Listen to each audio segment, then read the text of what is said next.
In this question, we're given that 1/2 mole of a monoatomic ideal gas absorbs 1,200 joules of heat, while 2,500 joules of work is done by the gas. We want to find the temperature change of the gas in part A. So we can see that what we are given is the number of moles, 0.5 mole. The amount of heat, 1,200 joules. Now this is absorbed heat, so it will be positive when we substitute it in the first law of thermodynamics. And the work done by the gas is 2,500 joules.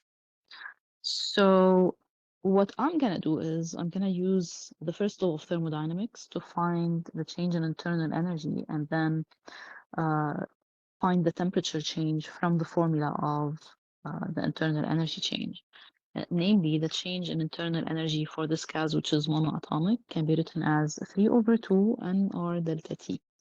And by the first law of thermodynamics, I know that delta U is equal to Q minus W, where W is the work done by the gas.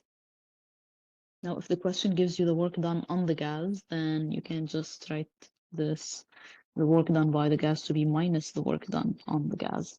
So if we look at the formula or the given, we're given that this is the work done by the gas. So I'll just substitute it as a positive value as is given to me.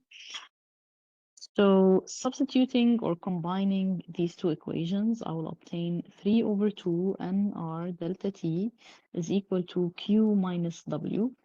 So delta T can just be written as Q minus W over 3/2 n times R.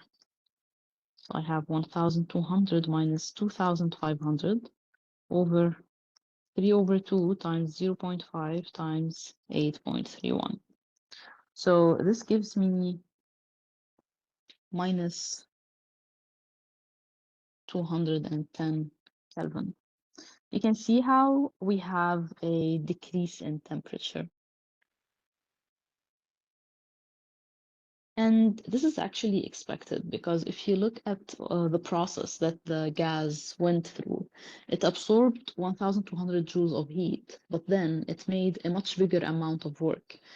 This amount of work done must have taken its energy from the absorbed heat plus the internal energy, because the absorbed heat is not sufficient to do this amount of work. So the internal energy decreased in favor of the work, and thus the temperature must have decreased as well.